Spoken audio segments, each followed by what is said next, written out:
And starting in the fall of 1965, I was a shift safety rep in the old mill. And safety reps from each crew would receive bulletins, attend safety meetings, attend accident investigations, and also bring it to attention of the shift boss unsafe equipment or problems. And for a period of time, I was also a shop steward on my shift, and I was a member of the Local 1 executive board. One of the nice things of being involved with the safety and a safety officer was we used to be able to go to Vancouver for about 4 days, I think it was, or 5 days, to the yearly safety conference that was put on by the WCB, and where there were safety people from both the unions and management from all the mills in BC would get together to discuss issues in the industry, safety issues. And that would mean like the mill manager from Powell River, superintendents, all of them. It was quite a gathering. And of course, a lot of socializing went on down in Vancouver at the time too, which was kind of nice. And during 1971 into early of 1972, the Canadian members of the international unions representing the workers in all the Canadian pulp and paper mills, we were in discussions with the International Executive Board based in Washington, D.C. regarding forming a Canadian union, because we firmly believed that we weren't getting our proper dues coming back. We paid our dues and it went down there and money came back to run the locals in Canada. But we never thought we got our fair share of the money. I guess it sounds like the provincial governments and the federal government all the time right now. But anyhow, it was in August of 1972, an agreement was reached where the two unions in Canada would merge into the United Paper Workers International Union. And the two locals in Powell River retained their designation, that's Local 1 and Local 76, and each with its own executive. As I said, I'd been elected to Local 1 Executive Board when I was 22 in 1968, excuse me. And I participated in the BC discussions regarding the formation. And then at 25 years old, I was one of the youngest executive members in Canada when the new union was formed. In April of 1974, the unions and the company agreed that there should be 2 full-time union safety coordinator positions established, one from each of the local unions. And I was asked to be the coordinator for Local 1.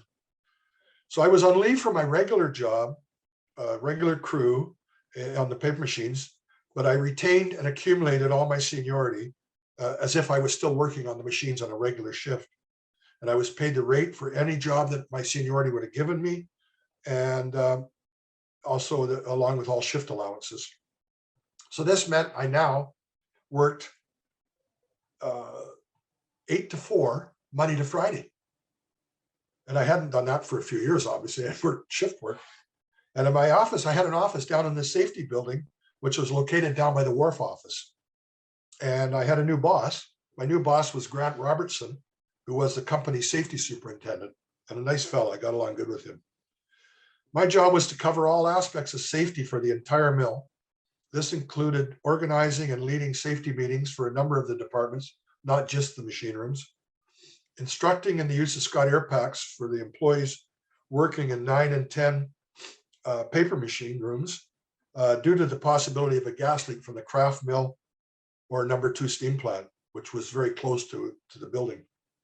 I used to review all the WMIS information for all the chemicals coming into the mill for the use on the paper machines. And it was extensive. The amount of chemicals used in a paper mill is unbelievable. But I had to study up on them all, and then I would talk at safety meetings to ensure that the workers that handling the chemicals, they knew had the proper safety equipment and training for the chemicals they were hiring.